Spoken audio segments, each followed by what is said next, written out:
Basket Case is not only one of the most unique and wonderfully bizarre exploitation movies of all time, really, but a movie that really just hits me in the nostalgia feels. I can't not think about Basket Case and its iconic poster art without thinking of the video store. There were many a times I found myself standing in front of the horror sections in one of the many video stores of my youth and caught Bilal peering out at me from his wicker basket. And just from the artwork on that VHS, I could sense that Basket Case was not going to be your typical knife movie.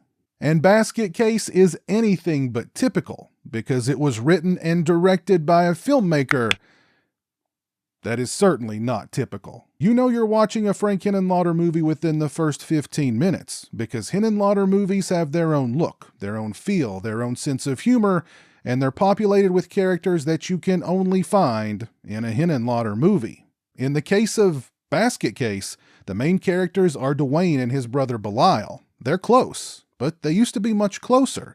In fact, they were attached at the hip, literally, and they're not too happy about being forcibly separated. So revenging they go, only Belial is, well, he's not even half a man. He's a quarter of a man. Actually, is he even a man? Is he human? Dwayne carries Belial around in a wicker basket, and when it comes to dispatching the doctors that separated him, he is vicious. There is so much to love about Basket Case. First, the premise. It's just so bizarre. It's pure Henenlotter. I also love the setting. I mean, where else could this movie take place other than the streets? 42nd Street, to be exact, of New York City. And this isn't the New York City of today. This was sleaze central 70s and early 80s New York City. It's not a place I would have liked to have visited in person, I don't think, but whenever I see it in a movie like this, I just feel all warm and fuzzy and dirty inside. Kevin Van Hentenryck does an excellent job of making Dwayne a sympathetic character. Sure, he's complicit with the revenge plot and has blood on his hands, but he also feels like Bilal's puppet, and sometimes is Bilal's puppet. And despite actually being a crude puppet himself with no dialogue, Bilal's character still shines through. He's a real jerk. The supporting characters are also a romp here. Dwayne and Bilal set up shop in a dingy hotel, which is home to a menagerie of eccentrics. Dwayne also falls in love, which doesn't sit well with Bilal, leading to one of Basket Case's most shocking moments. When it comes to bloodshed, as I said, Bilal is vicious, and he turns those who wronged him into hamburger, with some nicely over-the-top and rather amusing makeup and gore effects. But it's Basket Case's sense of humor and just overall bizarre tone that sets it apart from other exploitation films of this era. And considering how little money Henenlotter and crew had to work with here, the fact that it turned out so well is not only a testament to Henenlotter's talent as a filmmaker, but his steadfast determination to finish what he started. And thank goodness he did. Basket Case is a must for any fan of exploitation cinema. And if that sounds like you, then Arrow Video has got a real treat for you with this new 4K release for the film. This release comes with a very nice slipcase. The sleeve is reversible. We get a double-sided poster featuring original and newly commissioned artwork by Sarah Deck. And we get a collector's booklet featuring writing on the film by Michael Gingold and a Basket Case comic strip by artist Martin Treford.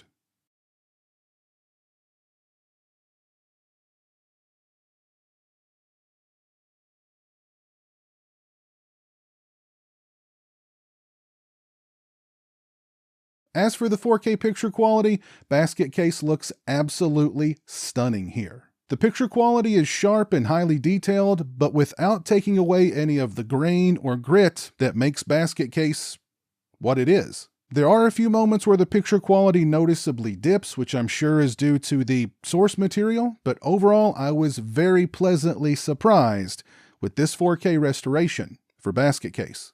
As for audio, we get an LPCM mono track, which I thought sounded robust and crystal clear. Overall, I'd give the picture quality on this release a 4.5 out of 5, and the sound quality a solid 4 out of 5.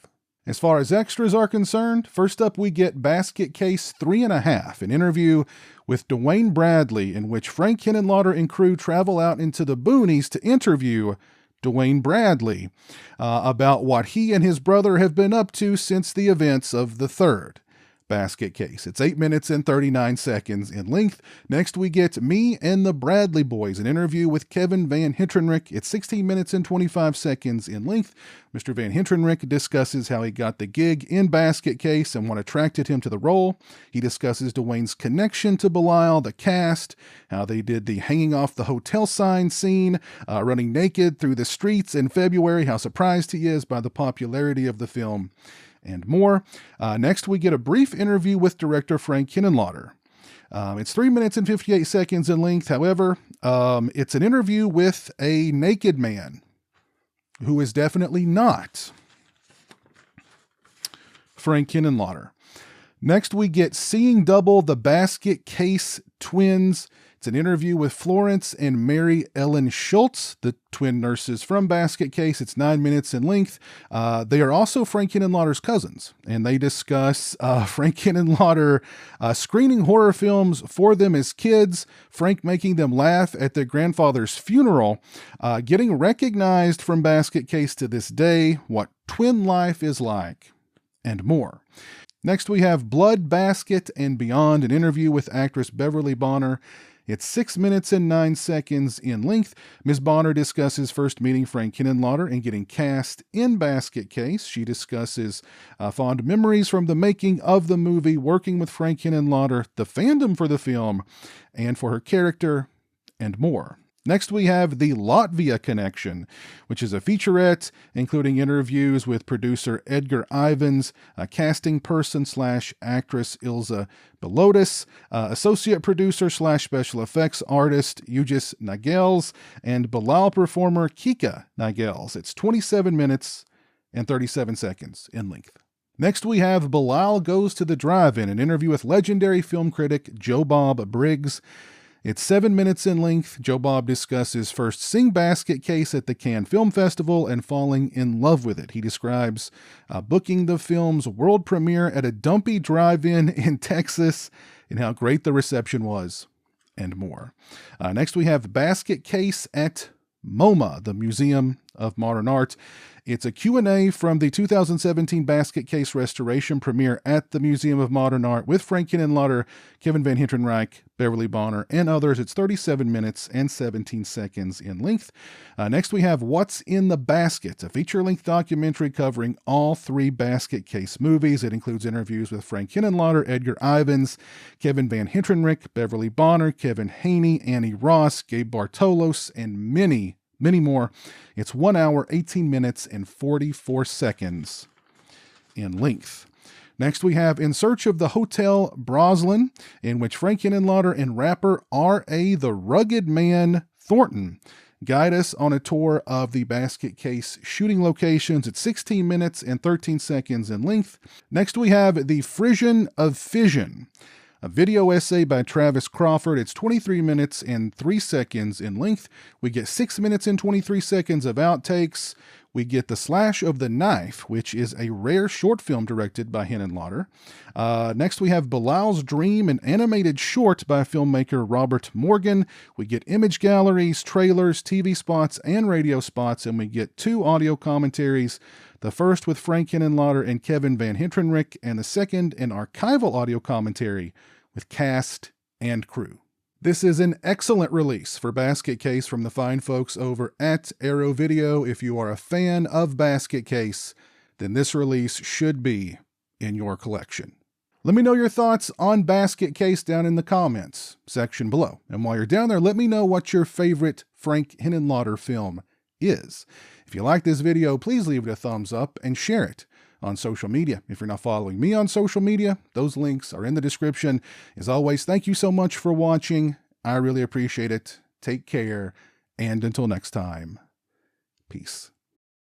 A huge thank you to all my patrons and channel members for your generosity and support. Become a patron today and get early access to videos, have a say in what content appears on my channel, join me for monthly live streams, exclusive watch parties, and more. Become a channel member today and get access to exclusive badges and emotes to use when I stream, as well as members-only watch parties. Both those links are in the description.